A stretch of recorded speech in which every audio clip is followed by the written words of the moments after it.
Alors l'info du jour, l'escalade des tensions entre l'Ukraine et la Russie, fragilisant le cessez-le-feu. Le conflit entre l'Ukraine et la Russie entre dans une phase instable où diplomatie et combat se heurtent. Le 11 mars 2025, la Russie a subi une attaque massive de drones ukrainiens. 337 drones ont été abattus dans 10 régions. L'attaque a fait 3 morts et 18 blessés, dont plusieurs enfants dans la région de Moscou.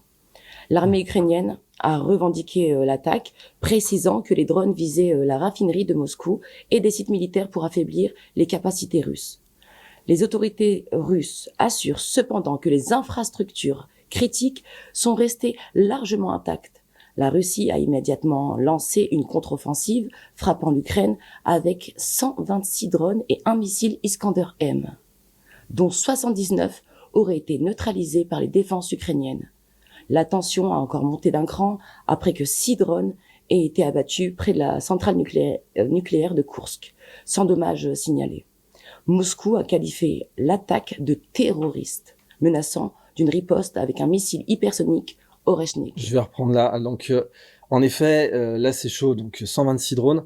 Déjà, ça montre que la France n'est pas prête. On n'a pas, nous, les capacités de lancer une frappe avec 126 drones sur un pays. Donc, on parle de guerre et tout, mais on n'a pas ces capacités-là aujourd'hui. D'un côté, Macron a dit, regardez, les Russes veulent continuer la guerre. Il a montré une frappe russe, mais de l'autre, il n'a pas montré la frappe. Il y a un champignon qui est monté dans le ciel. C'est chaud. Et en plus, c'était sur des bombardiers Tupolev équipés d'armes nucléaires. Donc, les Ukrainiens ont tapé une base russe avec des bombardiers qui possèdent l'arme atomique. C'est juste un peu risqué comme principe. Comme ils avaient fait donc l'opération de Kursk, qu'on sait aussi qu'elle est terminée, ça y est, jamais ils sont allés à Kursk, faut arrêter d'appeler ça l'opération de Kursk, c'était le saillant Souja, les Russes l'ont repris, mais ils voulaient récupérer la centrale. Donc là aussi c'est chaud parce que mettre une centrale nucléaire civile en danger, c'est quand même une stratégie de guerre qui est extrêmement dangereuse pour l'Ukraine elle-même, parce qu'ils se seraient pris les retombées aussi. Donc cette opération, elle montre déjà que toute l'Europe est pas prête. Quand on dit ouais, on est prêt à la guerre, non, une frappe de 126 drones, on peut pas faire ça nous aujourd'hui. Aucun pays européen peut la faire. Je vais même vous dire pire que ça. Aujourd'hui, tous les pays européens ensemble pourraient pas faire une frappe de 126 drones sur un pays tiers. Et pour plusieurs jours d'affilée en plus, que les Russes peuvent le faire plusieurs fois. Menacer de la frappe d'Oreshnik, c'est chaud aussi, parce que les Oreshnik, ça reste des missiles qui sont faits pour emporter les têtes nucléaires au départ, même si Poutine les avait utilisés sur Dnipropetrovsk à blanc. Je l'avais commenté sur ma chaîne, la première frappe nucléaire à blanc de l'histoire. Il a pris des missiles qui sont faits pour emporter des têtes nucléaires, et il les a envoyés à vide, mais la frappe était impressionnante. Et donc, elle était sur cette ville, Dnipropetrovsk, qui est très symbolique parce que c'est le siège notamment de Igor Kolomoïski, le parrain de la mafia ukrainienne qui a fait monter Zelensky et que Zelensky a mis en prison après, parce que la gratitude en politique, c'est un vice, c'est pas une vertu. Et donc, on voit une escalade. On voit qu'on a un traitement asymétrique de l'information. C'est pour ça que j'en parle dans l'Octogone, parce que Macron a fait un discours quand les Russes ont riposté. Mais il a pas dit ouais, les Ukrainiens ont juste frappé une base avec des Tupolev armés d'armes nucléaires, ce qui est juste une grosse dinguerie. Donc ouais, celle-là c'était l'autre information du jour aussi, avec la déclassification des documents RFK. Je pense que c'était vraiment l'autre info du jour. Là, on va passer sur notre actualité Russie-Ukraine. La CEDH pointe la responsabilité de l'Ukraine dans le drame d'Odessa. Un tribunal international a condamné le gouvernement ukrainien pour complicité dans la mort de 48 militants pro-russes à Odessa, le 2 mai 2014, lors d'affrontements avec des groupes pro-ukrainiens. Dans un arrêt rendu le 13 mars 2025, la Cour européenne des droits de l'homme a jugé que l'Ukraine avait échoué à prévenir la violence et à enquêter de manière adéquate. Le drame remonte aux violences qui ont suivi les événements de l'Euromaïdan. Des militants pro-russes qui s'étaient retranchés dans la maison des syndicats à Odessa ont été enfermés à l'intérieur par des milices pro-Kiev, lesquelles ont ensuite mis le feu à la maison, provoquant la mort de 42 personnes. La CEDH a révélé l'inaction de la police et une possible collusion avec les milices pro-ukrainiennes. 32 victimes sont mortes par intoxication au monoxyde de carbone, 10 autres en sautant par les fenêtres. Le tribunal européen a ordonné à l'Ukraine de reverser 114 700 aux familles des victimes. Ouais, 114 700 euros à chaque famille. Donc attendez, là c'est chaud. Il fallait qu'on s'arrête sur cette dépêche parce que elle est vraiment impressionnante.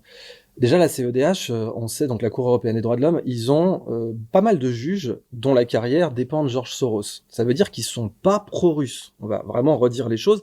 La Cour européenne des droits de l'homme, c'est pas des mecs qui sont pro-Poutine. Et pendant des années, on nous a dit que, parce qu'il y a pas mal de journalistes qui ont enquêté sur cette affaire à Odessa, c'est du gazage, hein, intoxication au monoxyde de carbone. Enfin, c'est un incendie. On a enfermé des gens, on les a cramés vivants. Et les autres, on les a cramés morts, quoi, mais ils ont été gazés au monoxyde de carbone par les fumées de l'incendie. Pendant 7 ans, on nous a dit que c'était une théorie du complot russe, que c'était jamais arrivé ou pas comme ça, ou que c'était un accident. Non. Là, en fait, c'était bien des nazis, parce que les mecs qui ont fait ça, c'était des nazis, hein, c'était des gars qui ont la croix gammée et tout, qui ont des runes SS sur leur uniforme.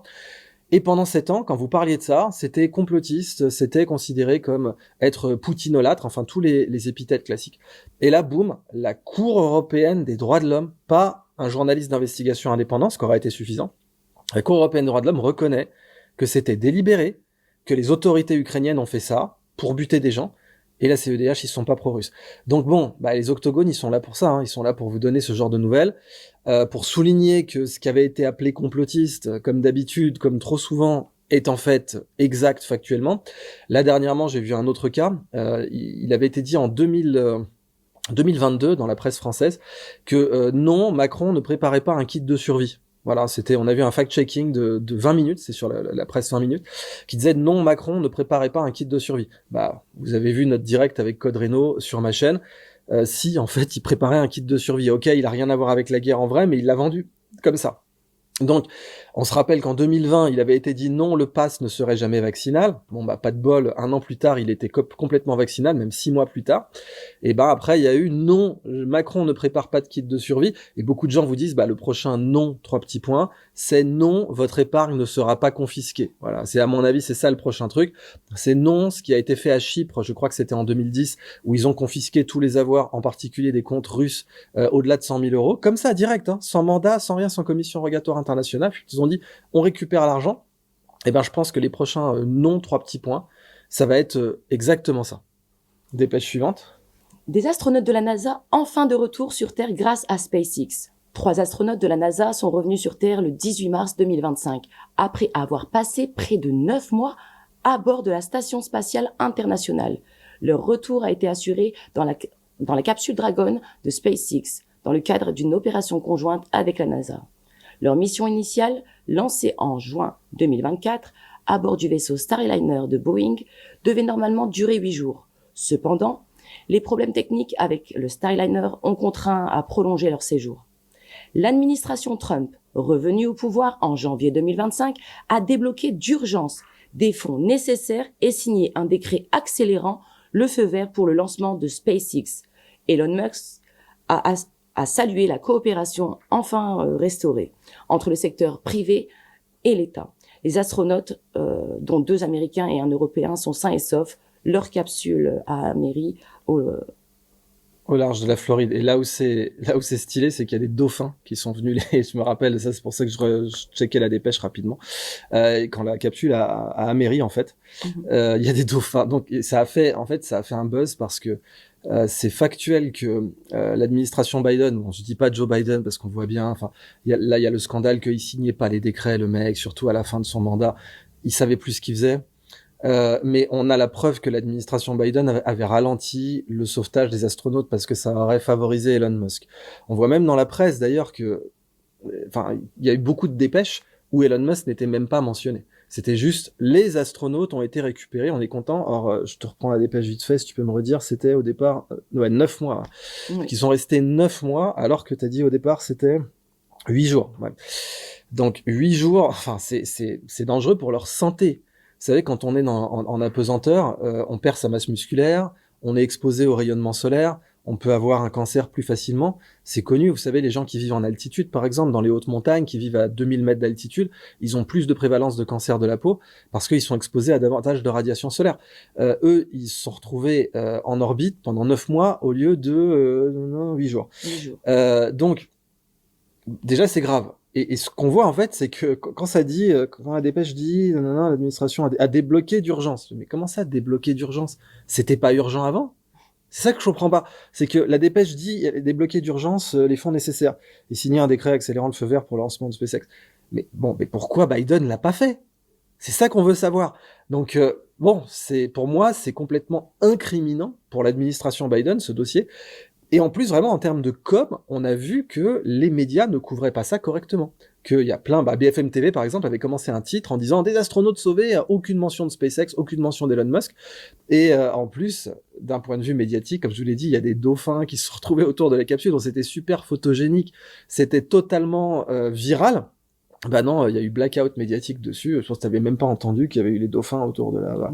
Moi, j'ai vu ça sur X en reprenant le fil en fait, et on voyait les photos, enfin les vidéos, on voyait les dauphins, les astronautes qui étaient trop contents de rentrer sur Terre après tout ce temps. Mais bon, voilà, les médias ont fait le minimum syndical sur cette information parce que aujourd'hui, il faut taper sur Elon Musk. D'où, je crois, la dépêche suivante qui est justement